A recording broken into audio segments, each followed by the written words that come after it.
Hello everyone, welcome back to Story with me, Homeopathy. I am Dr. Shweta Verma, a homeopathic physician. आज हम इस predictive genetic मटिया Medica की एक बहुत ही इंटरेस्टिंग कॉन्स्टिट्यूशनल मेडिसिन पढ़ने वाले हैं, जिसका नाम है बराइटा फॉस्फोरिकम।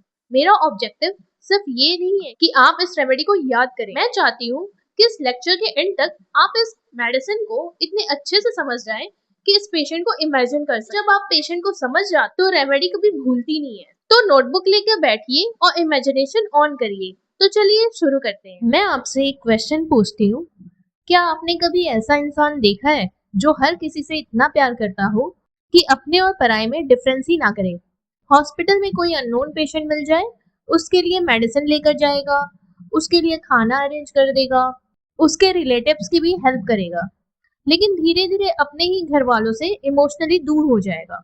आप सोचेंगे कितना काइंड इंसान है, लेकिन होम्योपैथी हमें सिखाती है हर काइंडनेस नॉर्मल नहीं होती। कभी कभी इमोशंस की डायरेक्शन ही गलत हो जाती है, और वहीं से शुरू होती है बराइटा फॉस्फोरिकम। सबसे पहले इस रेमेडी का फाउंडेशन समझते हैं। नाम है बराइटा फॉस्फोरिकम। इसका मतलब है इस रेमेडी में हमें दो पर्सनैलिटीज एक साथ मिलती है। एक तरफ है बराइटा और दूसरी तरफ है फॉस्फोरस। बराइटा हमें देता है चाइल्डनेस, इमोशनल इमैच्योरिटी, डिपेंडेंस और डिलेड डेवलपमेंट। दूसरी तरफ फॉस्फोरस देता है लव, अफेक्शन, वार्मथ, अटैचमेंट और लोगों के साथ इमोशनली कनेक्ट होने की स्ट्रॉन्ग डिजायर। जब ये दोनों पर्सनैलिटीज एक साथ मिलती हैं तो एक बहुत यूनिक पेशेंट सामने आता है, जो है बराइटा फॉस्फोरिकम।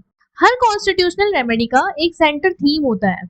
अगर वो थीम समझ आ गया तो पूरी रेमेडी ऑटोमेटिकली याद हो जाती है।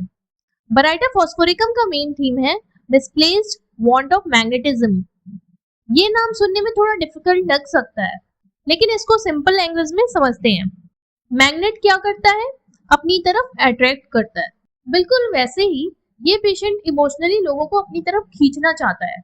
उसको लोगों का प्यार चाहिए, अटेंशन चाहिए, अफेक्शन चाहिए, टच चाहिए, कनेक्शन चाहिए, और ये नीड इतनी ज्यादा होती है कि कभी कभी वो गलत जगह भी इन्वेस्ट हो जाती है।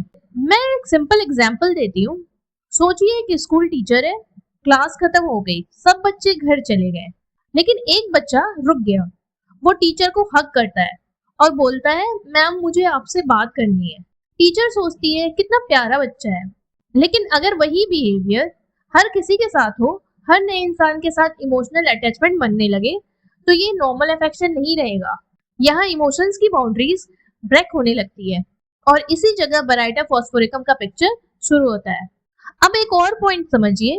नॉर्मल इंसान भी प्यार करता है, लेकिन उसको पता होता है कौन अपना है, कौन स्ट्रेंजर है, कितनी इमोशनल डिस्टेंस मेंटेन करनी चाहिए। लेकिन बराइटा फॉस्फोरिकम में ये बाउंड्रीज धीरे धीरे ब्लर हो जाती है। पेशेंट सबको अपना समझने लगता है, हर किसी की प्रॉब्लम अपनी प्रॉब्लम लगने लगती है, हर किसी की हेल्प करने का मन करता है, और इसी वजह से कभी कभी वो इमोशनली एग्जॉस्ट भी हो जाता है।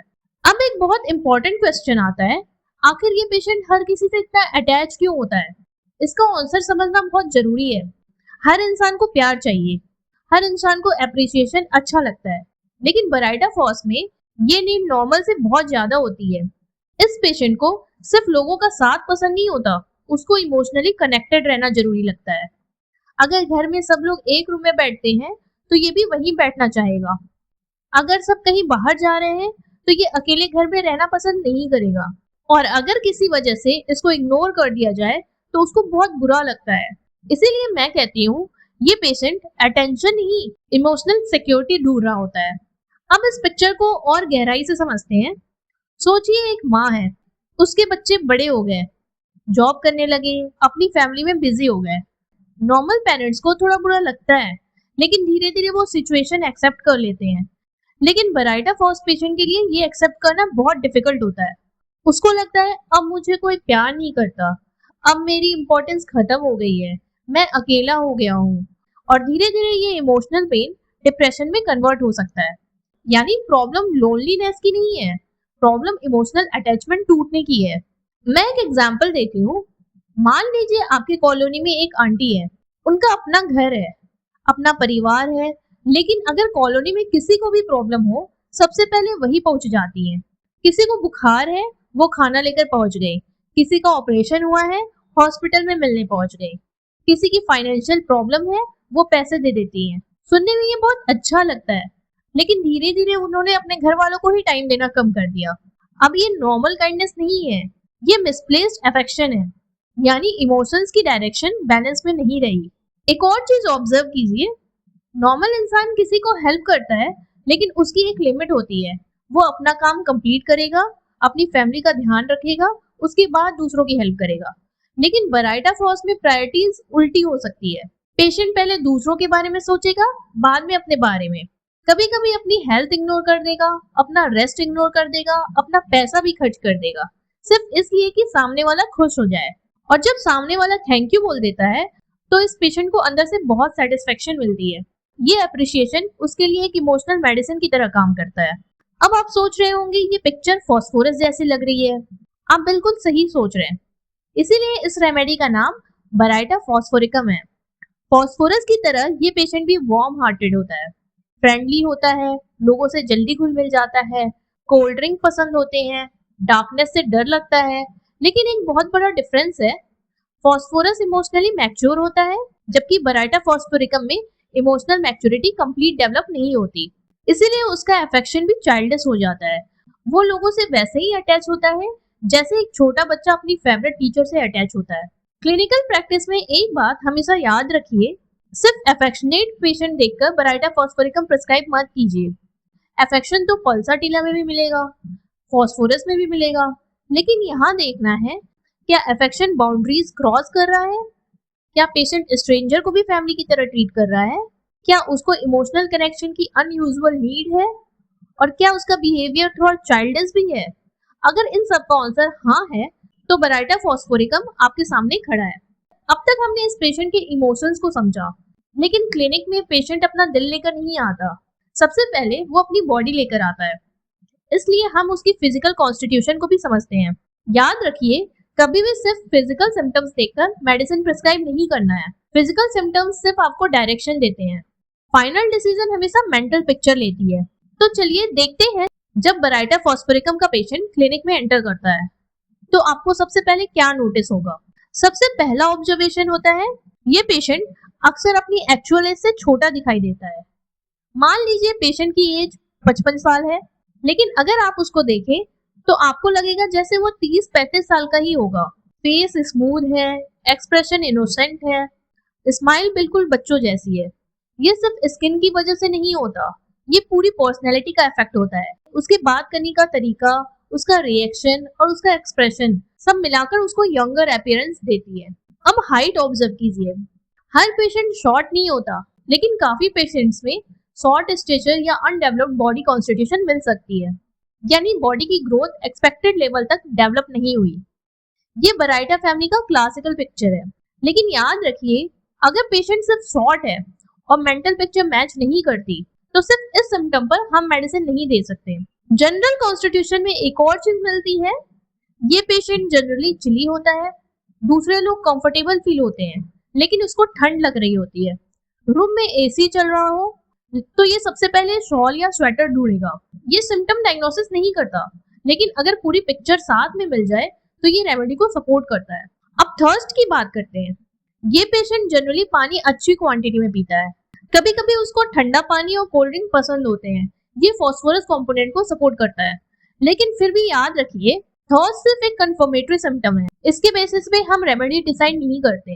अब एक इम्पॉर्टेंट फिजिकल की नोट याद रखिए, अगर किसी फीमेल पेशेंट में एक्सेसिव ब्लीडिंग हो और ब्लड का कलर ब्राइट रेड हो, तो इस सिम्टम को इग्नोर मत कीजिए। ब्राइट रेड ब्लीडिंग हमें फॉस्फोरस कंपोनेंट की तरफ ले जाती है, और जब ये सिम्टम्स बराइटा की मेंटल पिक्चर के साथ कंबाइन होता है, तो बराइटा फॉस्फोरिकम और स्ट्रांगली कंफर्म हो जाता है। लेकिन एक बात याद रखिए, हर ब्राइट रेड ब्लीडिंग का मतलब बराइटा फॉस्फोरिकम नहीं होता।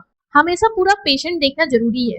अब एक बहुत इंटरेस्टिंग ऑब्जर्वेशन है, आज के टाइम में स्मार्टफोन चलाना, एटीएम यूज करना, ऑनलाइन पेमेंट करना, ये सब कॉमन बातें हैं, लेकिन बराइटा फॉल्स पेशेंट इन सब चीजों से कंफ्यूज हो सकता है। मान लीजिए आपने इसको टीवी का रिमोट चलाना सिखाया, आज सीख गया, कल फिर भूल जाएगा। स्मार्टफोन में व्हाट्सएप खोलना सिखाया, 2 दिन बाद फिर पूछेगा कि मैडम ये खुलता कैसे है। ये लेजीनेस नहीं है, ये स्लो एडाप्टेशन है। माइंड को नया सिस्टम एक्सेप्ट करने में टाइम लगता है। अब तक हमने बराइटा फॉल्स के अलग अलग सिम्टम्स पढ़े, लेकिन रियल प्रैक्टिस में पेशेंट सिम्टम्स का लिस्ट लेकर नहीं आता, वो एक कंप्लीट पर्सनैलिटी लेकर आता है। इसीलिए अब मैं आपको एक पेशेंट इमेजिन करवाती हूँ। आप आंखें बंद करके इस पेशेंट को विजुलाइज कीजिए। जब ये पिक्चर आपके माइंड में बन जाएगी तो बराइटा फॉल्स आप कभी नहीं भूलेंगे। सुबह ओपीडी चल रही है, एक लेडी क्लिनिक में एंटर करती है। डोर खोलते ही सबसे पहले आपको उसकी स्माइल नजर आती है। फेस पर इनोसेंस है, बिल्कुल कोई टेंशन नहीं। आप एज पूछते हैं, वो कहती है डॉक्टर मेरी एज 55 साल की है। लेकिन आप उसको देखकर सरप्राइज हो जाते हैं क्योंकि वो 55 की बिल्कुल नहीं लगती। उसकी पर्सनैलिटी में एक चाइल्ड लाइक फ्रेशनेस है। उसका फेस देखकर लगता है जैसे लाइफ ने उसको बूढ़ा होने ही नहीं दिया। अब आप उससे बात करना शुरू करते हैं और यहीं से असली पिक्चर सामने आनी शुरू होती है। वो बहुत पोलाइटली बात करती है, बहुत सॉफ्टली बोलती है, हर सेंटेंस की बहुत स्माइल करती है, कभी रूड नहीं होती, कभी गुस्सा नहीं करती। आपको फील होता है जैसे एक छोटी बच्ची बहुत प्यार से बात कर रही है। उसकी एज एडल्ट है, लेकिन उसकी इमोशनल एक्सप्रेशन अभी भी बच्चों जैसी है। अब आप हिस्ट्री लेना शुरू करते हैं। आप एक्सपेक्ट करते हैं कि पेशेंट अपनी प्रॉब्लम बताएगी, लेकिन इंटरेस्टिंग बात ये होती है वो अपनी प्रॉब्लम से ज्यादा दूसरों की बात करना शुरू कर देती है कि डॉक्टर मेरे नेबर्स की तबीयत बहुत खराब है। डॉक्टर हॉस्पिटल में एक आंटी एडमिट थी, मैं रोज उनके लिए खाना लेकर जाती थी। डॉक्टर एक लड़की थी, उसकी मेडिसिन के पैसे नहीं थे, मैंने उनकी हेल्प कर दी।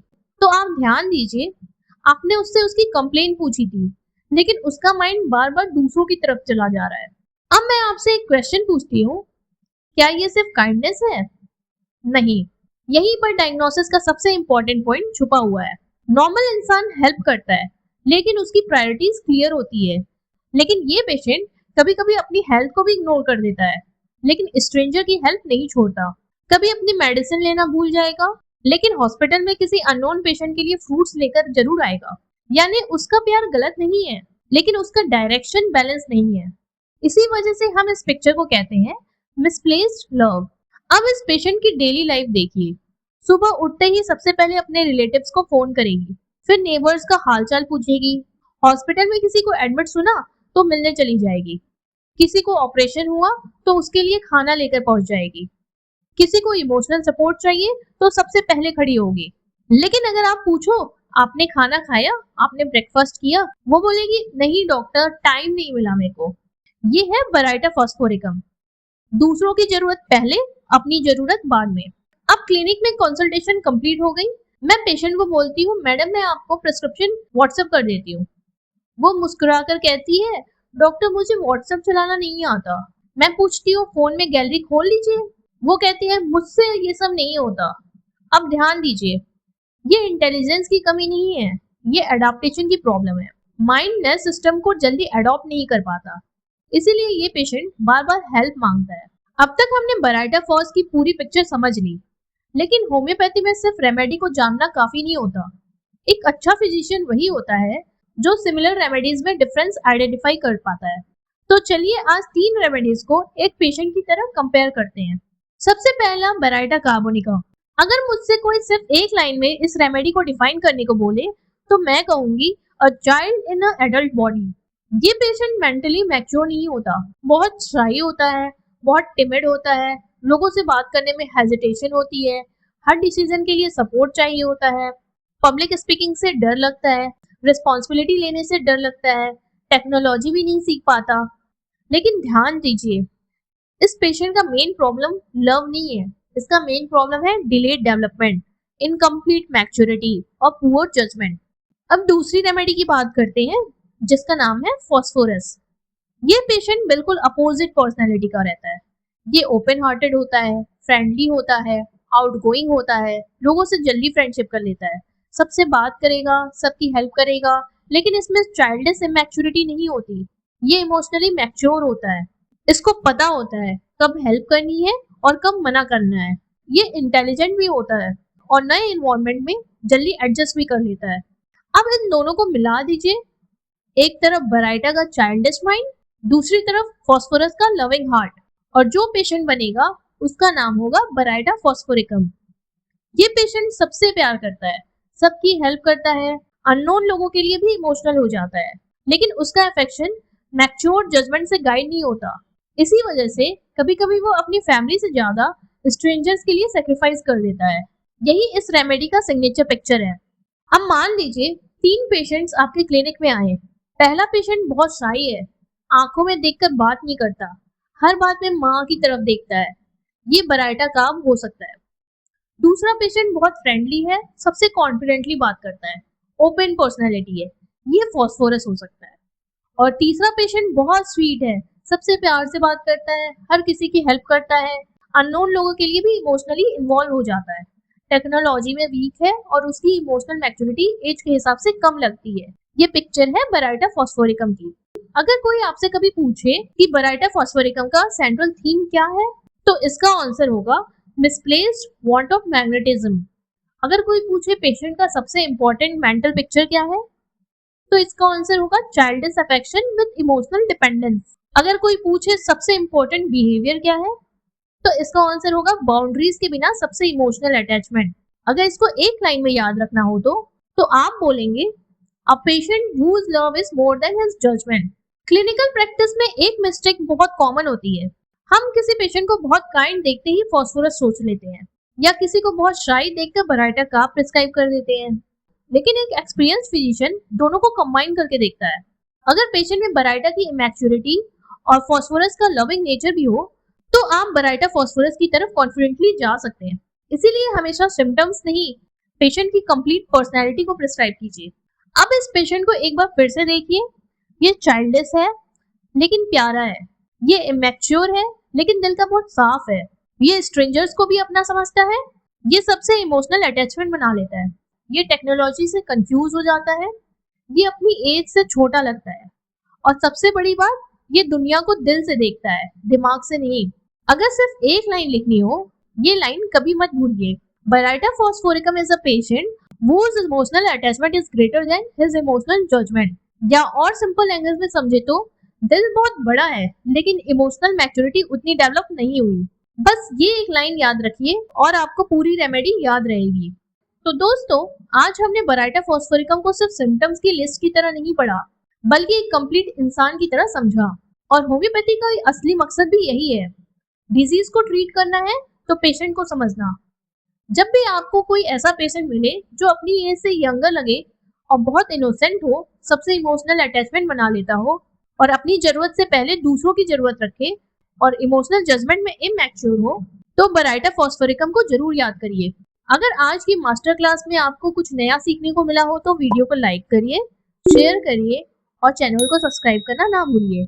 मिलते हैं नेक्स्ट वीडियो में। Thank you for watching. Stay healthy, stay happy and keep smiling.